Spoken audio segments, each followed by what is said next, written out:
Ja sam Joca, želim sa vama da podijelim najbolji recept za riblju čorbu koji sam vremenom iskusio i usavršio.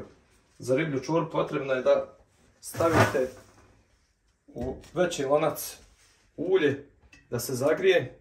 Od sastojaka poslije ide sitno sjeckane 4 srednje glavice crnog luka, 5 mrkvi rendane na rendu i 5 srednjih krompira sjeckane na kockice. I treba će nam crvena paprika, ljuta paprika, lovor, vegeta i biber. Sačekamo da se zagrije ulje. Na zagrijano ulje prvo istresamo crni luk, da ga dinstamo da omekša i dobije zlatnu boju.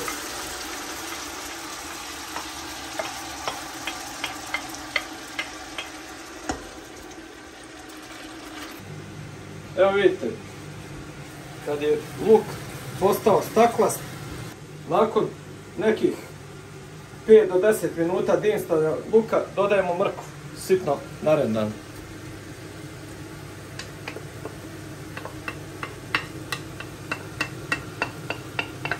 Mrkvu ćemo dinstati još 5 minuta sa lukom, pa ćemo dodati krompir.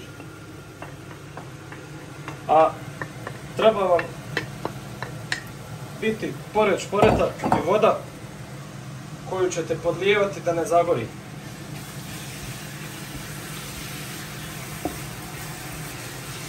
Ovo ćemo dinstati 5 minuta pa ćemo dodati krompir. Evo nakon 5 minuta mrkva se sjedinila sa lukom. Dodajete vrlo malo vode, podlijevate da ne zagori. I sada dodajemo sitno sjeckani 5 srednjih, a može i većih krompira. I to sve skupa dinstamo dok ne omekša krompir. I onda ćemo dodati ostale začine i doliti vodu, a to ćemo vam pokazati postepeno.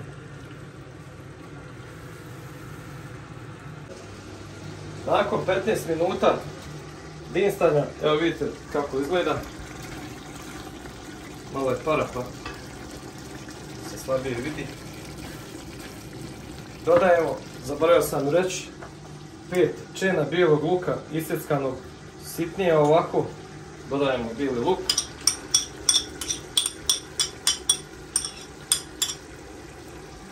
Dodajemo suđuk tucanu ljutu papriku, ko voli ljuto. Može jedna kaškica. Dodajemo slatku crvenu papriku. Nje možemo i više zbog boje. Može 3 kaškice ove. Dodajemo 2 kaške vegete i pola kaške crnog bibera. I to sad samo dinstamo minut ili 2 da ne bi zagorila paprika. Evo nakon 3 minute dinstanja začina oni izgledaju ovako. Da vam kažem, ova smjesa je inače temeljac za sve čorbe. Može da se doda mesa, da se prave razni gulaši, jer svagdje je isti temeljac. Ovo je temeljac za svaku čorbu. Čak i za čorbanac je ovaj isti ovakav temeljac. A to ću pokazati nekom drugom prilikom. E sad dodajemo vodu u izdinstano povrće.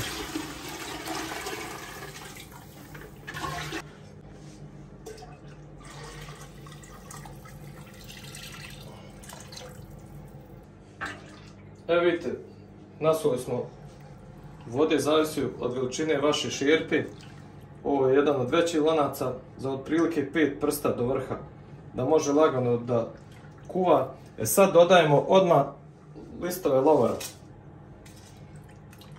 To ćemo sada da poklopimo i ostavimo da se lagano kuva na nekoj srednjoj jačini, ali da ključa oko sat vremena. I onda ću vam pokazati šta ide u drugom dijelu od sastojaka u našu čorbu. Evo nakon sat vremena kuvanja dodat ćemo prethodno minut prokovane glave od ribe. Možete i komade mesa od ribe ko šta ima. I sad ćemo pustiti samo 20 minuta da se kuva, pa ćemo vam pokazati šta treba dalje da se dodaje. Nakon 20 minuta glave su skuvane ili dijelovi ribe mesa, njih sada vadimo kaškom kao cjediljkom van iz lonca. Evo ovako. Vidite kako su skuvane, kad isplivaju na površinu onda su kuvane.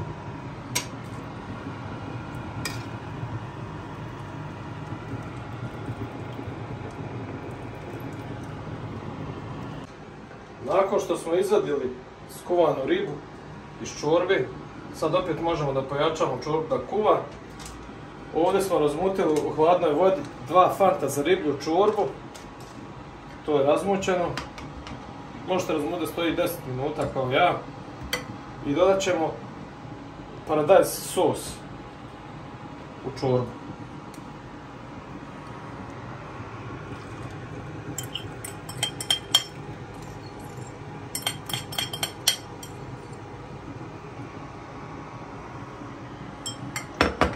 Slobodno možete dodati cijeli 500 grama paradajz sosa.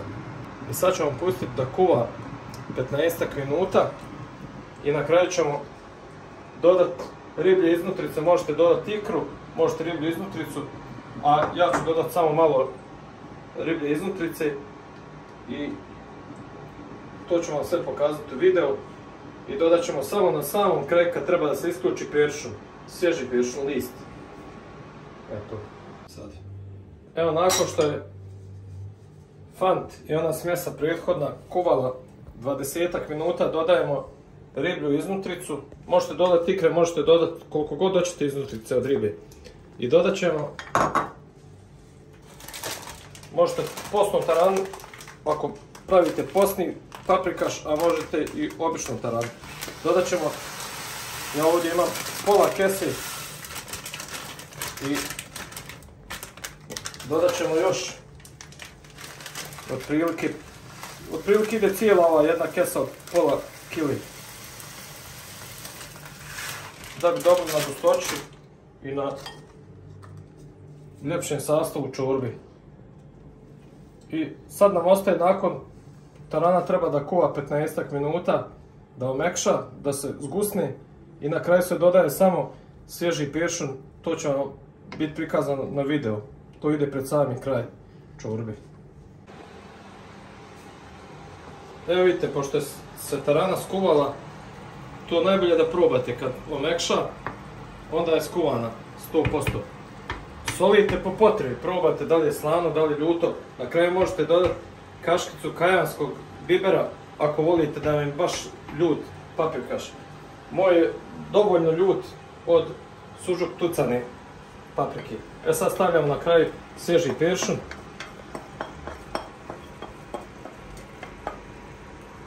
Dovoljno je samo minut, dva da peršun bude gotov i da omekša.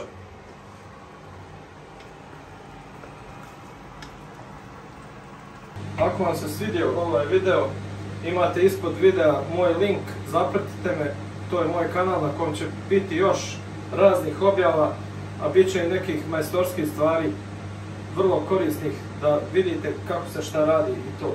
A recepata će biti mnogo u budućnosti. Hvala vam što ste odvojili vrijeme za moj video.